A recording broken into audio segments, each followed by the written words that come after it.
अब तक आपने देखा धानुपति के रचे षड्यंत्र से आया गोकुल पर संकट।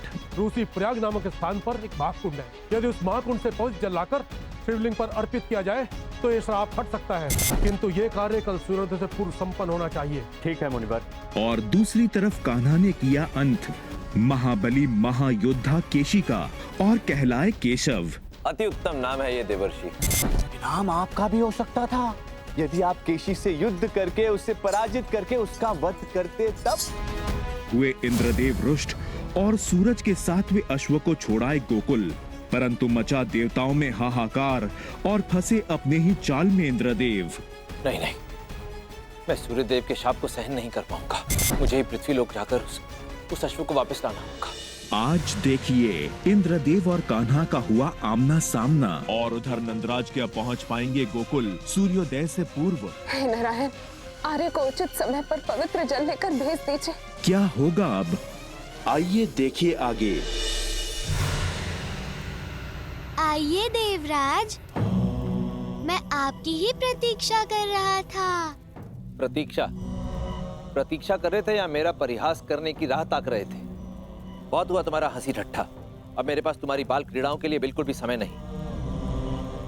मैं भक्ति अश्व को लेने के लिए आया हूँ। सूर्योदय होने का समय हो रहा है। सारा संसार सूर्य के प्रकाश की प्रतीक्षा कर रहा है। किंतु मैंने तो अश्व को ले जाने से किसी को रोका ही नहीं देवराज। चाहे तो आप भी प्रयास कर सकते हैं, क्योंकि जो इसे लाया है उसके अतिरिक्त ये किसी और के हाथ में आएगा ही नहीं। ठीक है ठीक है।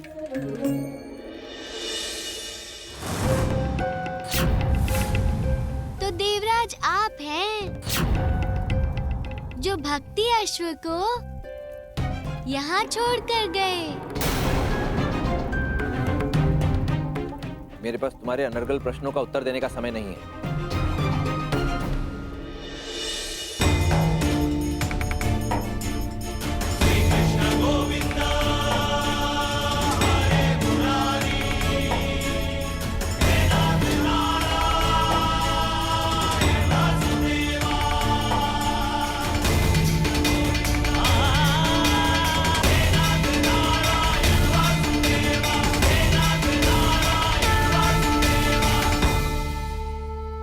इसको आप लाए अपनी इच्छा से थे, किंतु अब अश्व जाएगा मेरी आज्ञा से।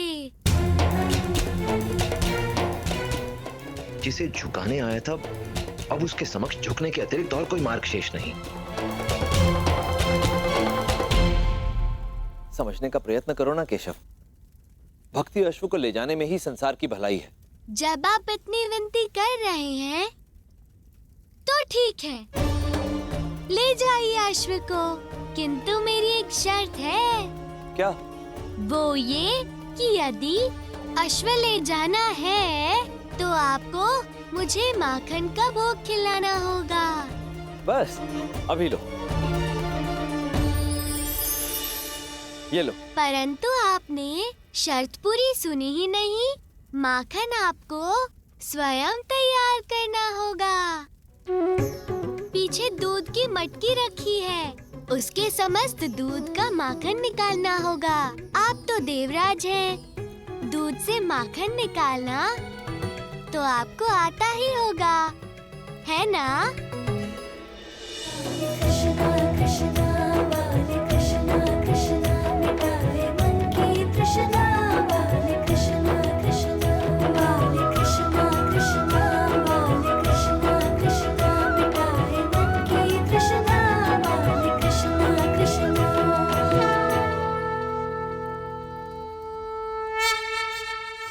आश्चर्य, अभी तक तो सूर्योदय हो जाना चाहिए था।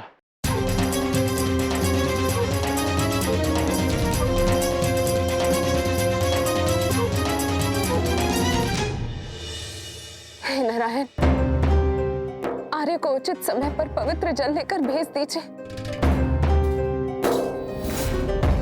हमारे गोकुल को नष्ट होने से बचा लीजिए प्रभु।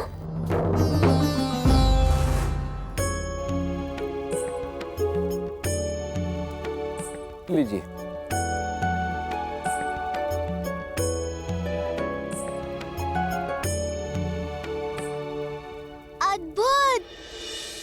मुझे नहीं पता था देवराज, आप इतना स्वादिष्ट माखन निकाल सकते हैं। अब तो बार बार आपसे ही माखन निकलवाना होगा।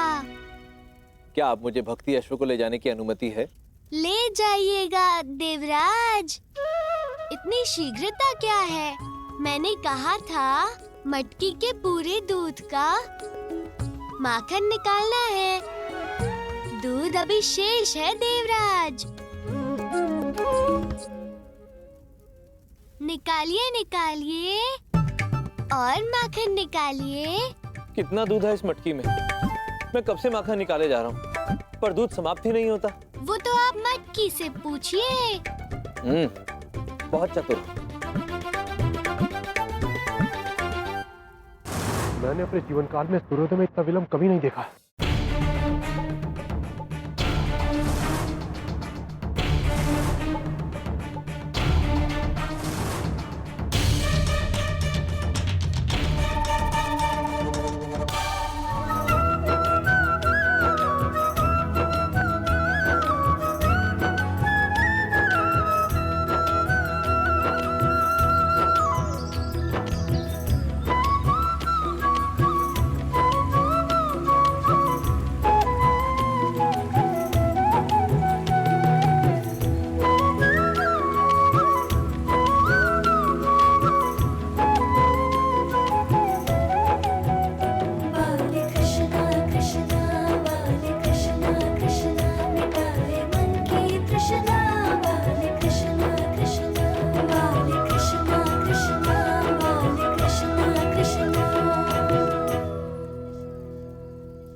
केशव, मैं हार मानता हूं।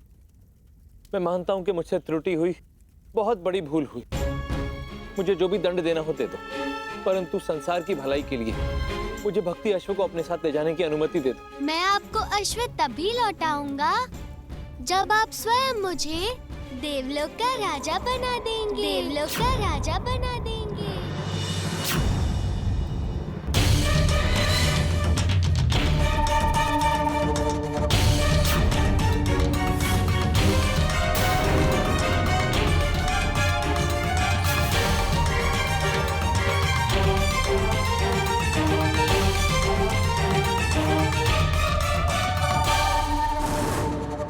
देवराज इंद्र, हमने तो ये भी सुना है कि कुछ देवताओं का ये मानना है कि केशव को देवलोक का राजा घोषित कर देना चाहिए। सोच लीजिए देवराज, राजा होने के नाते अपनी प्रजा की रक्षा आपका कर्तव्य है। सिंहासन से मोह किस काम का? अपना सिंहासन लेकर दौड़ते हुए विष्णु जी के पास गए, अपनी प्रजा को छोड़कर। उस दुष्ट केशी ने मुझे युद्ध में परास्त कर दिया, परंतु प्रभु मैं ये स्वर्गलोक का सिंहासन ले आया हूँ अपने साथ, और जब तक वो दुष्ट इस राज सिंहासन पर नहीं बैठेगा तब तक वो स्वर्ग का राजा नहीं कहलाएगा। राजा को सिंहासन से नहीं, प्रजा से प्रेम होना चाहिए, अपने कर्तव्य से प्रेम होना चाहिए। सिंहासन का मोह त्यागो इंद्रदेव। तो विकट समस्या उत्पन्न हो गई। मैं चाहे कुछ भी करूं, स्वर्ग का सिंहासन तो मेरे हाथ से गया। अगर कृष्ण की बात मान लेता हूं तो ये स्वर्ग का राजा बन जाएगा, और अगर भक्ति अश्व को लेकर यहां से नहीं गया तो सूर्यदेव और अन्य देवता मिलकर मुझे वैसे ही स्वर्ग के सिंहासन से उतार देंगे। अब ऐसे में उचित क्या होगा? ठीक है केशव, आप जीते, मैं हारा। आप ही आज से स्वर्ग के सिंहासन पर बैठ जाइए और स्वर्ग के राजा बन जाइए, परंतु मुझे भक्ति अश्व को अपने साथ ले जाने की अनुमति दे दीजिए, नहीं तो संसार में हाहाकार मच जाएगा।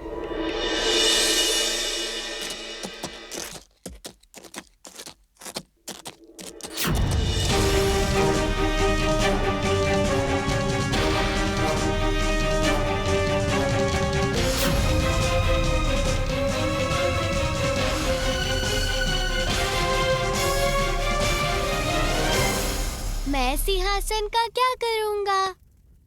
मेरे लिए तो यमुना का तट और माखन पर्याप्त है।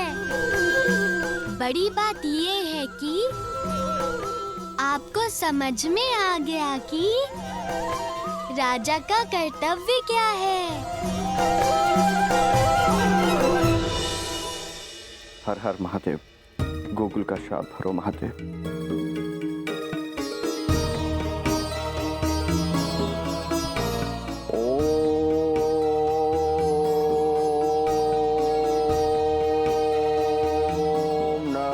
शिवाय।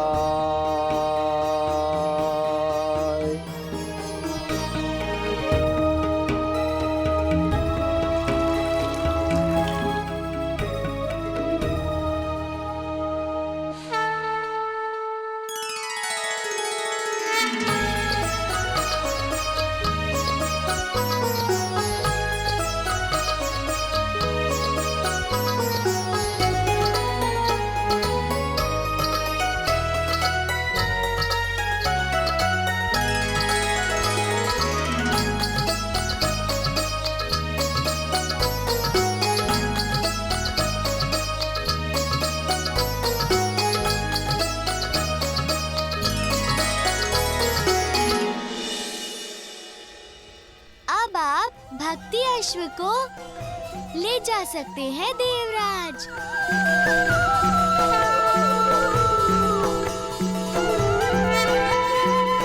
धन्यवाद केशव, प्रणाम।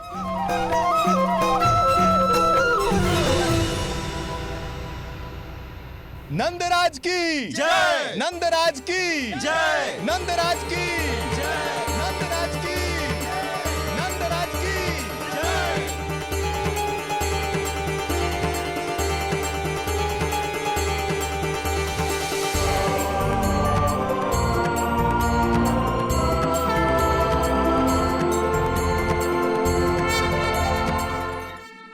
मुश्कासुर ने गोकुल में अपना कार्य आरंभ कर दिया है। अति उत्तम। समाचार मिला है कि मुश्कासुर बालकों को ही नहीं अपितु अपने समक्ष आने वाले हर मनुष्य को अपना आखेट बना रहा है। सुदामा, सबको ढूंढने की बारी तुम्हारी।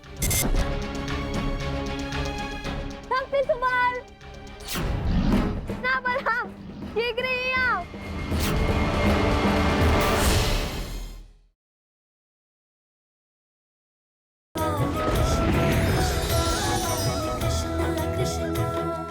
चलो छुपम छुपाई आगे बढ़ाते हैं। सुदामा, सबको ढूंढने की बारी तुम्हारी। ठीक है मित्रों, मैं केवल 10 तक गिनूंगा।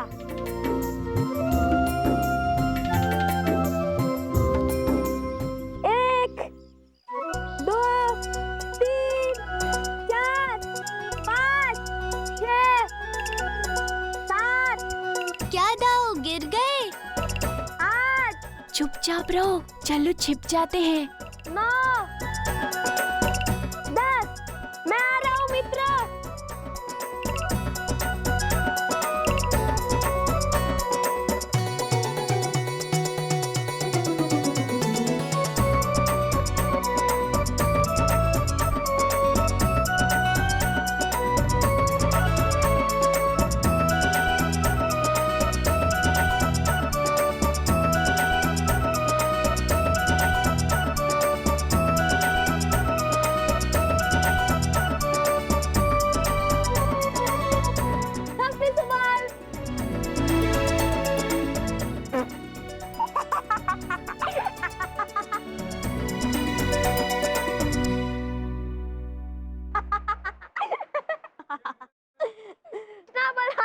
शीघ्र ही आओ।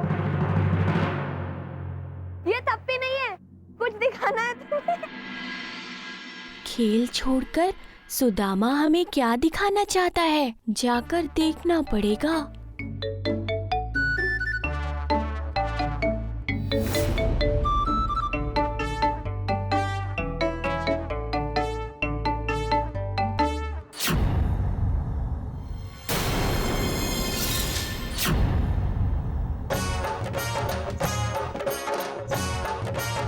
क्या हुआ? तुम सब हंस क्यों रहे हो मुझे देखकर? क्योंकि तुम सुबह से कनबल बन गए हो, कनबल।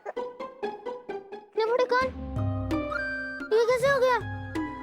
कैसे हुआ वो छोड़ो, पर तुम पहले से अधिक सुंदर लग रहे हो। सदैव ऐसे ही रहना।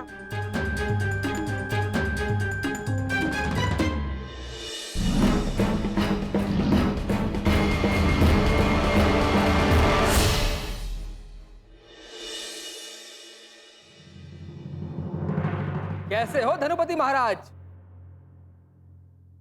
अरे अरे भ्राताश्री, आओ आओ आओ, स्वागत है तुम्हारा।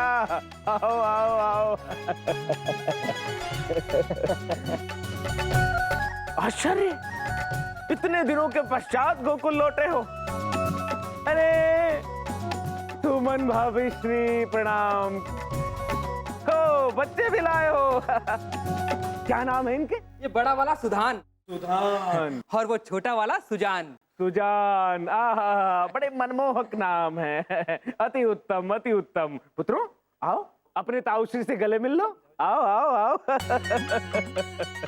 बहुत अच्छे बच्चे हैं। नन्ही पाक ताऊश्री, जो भाई ने बोला वही पाक ताऊश्री। जीते रहो पुत्रों, जीते रहो, खूब बड़े हो जाओ। दूधो नहाओ, पूतो फलो। वो तो ठीक है, पर दूध और फल क्या है? मुझे बहुत भूख लगी है। अरे धनुपति, ये जो सुधान है ना, ये हर बात में बस भोजन ही ढूंढता है। कोई बात नहीं पुत्रों, घर में दूध दही माखन सब कुछ भरा पड़ा है, जाकर खा लो। गालो, हम गौरैया थोड़े आए। ये सुजान थोड़ा ऊंचा सुनता है। अरे कोई बात नहीं, है तो मेरे ही भतीजे भतीजे।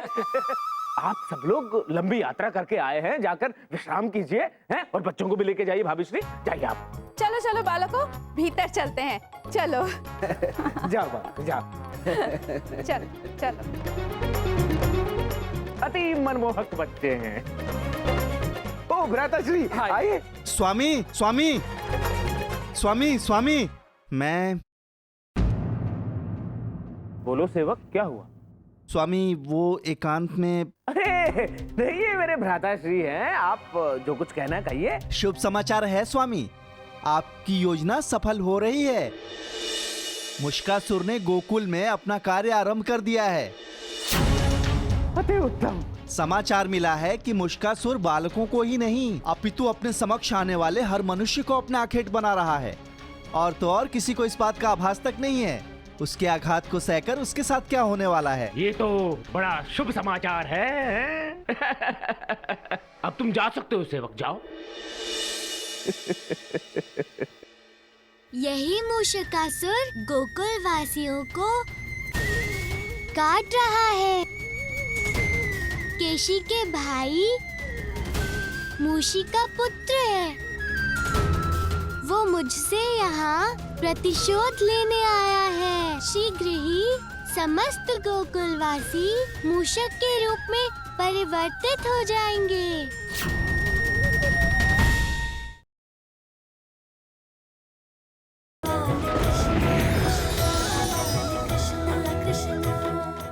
ये सब क्या हो रहा है धनुपति? ये किस विषय के बारे में बात कर रहा था तुम्हारा सेवक? कुलराज भ्राताश्री, अभी तो तुम गोकुल में हो। तुम स्वयं अपने नेत्रों से गोकुल में हाहाकार मचते हुए देखना, तब तुम्हें सब कुछ स्पष्ट हो जाएगा। किंतु इस क्षण सबसे प्रसन्नता की बात यह है कि मेरी मनोकामना पूर्ण हो गई। कुलराज, तुम्हें मुश्कासुर के बारे में ज्ञात ही नहीं है। उसके प्रहार के प्रभाव का अनुमान ही नहीं है तुम्हें। वो मूसक यदि किसी मनुष्य को काट ले, उसकी नाक, उसके कान एक मूसक की भांति बढ़ने लगते हैं। कुलराज, मात्र 3 दिन के भीतर पूरे के पूरे गोकुलवासी मूसक में परिवर्तित हो जाएंगे। जैसे ही गोकुलवासी मूसक में परिवर्तित होंगे तो पूरा का पूरा गोकुल मेरे अधीन होगा।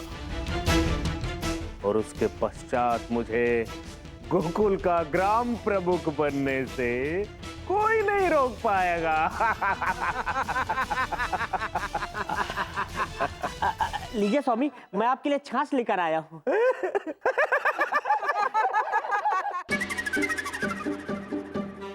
स्वामी, आप लोग हंस क्यों रहे हैं? देखो देखो स्वयं देख लो।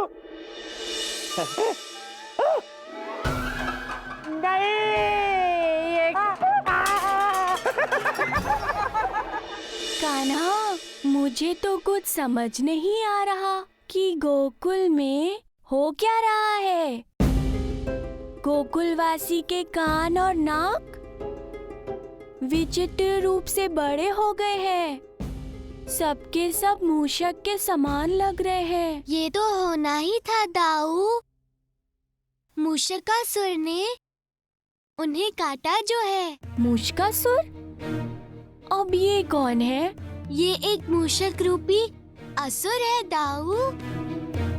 यही मूषकासुर गोकुल वासियों को काट रहा है, जिसके कारण ये सब मूषक में परिवर्तित हो रहे हैं। किंतु ऐसा क्यों कर रहा है कान्हा? गोकुल वासियों को ही क्यों काट रहा है? दाऊ, प्रतिशोध। प्रतिशोध? परंतु कैसा प्रतिशोध कान्हा? ये मूषकासुर कोई और नहीं, केशी के भाई मूषी का पुत्र है। वो मुझसे यहाँ केशी की मृत्यु का प्रतिशोध लेने आया है, और जिसके कारण गोकुल वासियों को भी कष्ट सहना पड़ रहा है। और पता है दाऊ, उसको गोकुल पर आक्रमण करने के लिए किसने उकसाया है? मामा श्री। हाँ दाऊ, मामा श्री ने ही उसे यहाँ भेजा है। और अब हमें मामा श्री की इस चाल का कोई हल निकालना होगा, अन्यथा शीघ्र ही समस्त गोकुलवासी मूषक के रूप में परिवर्तित हो जाएंगे।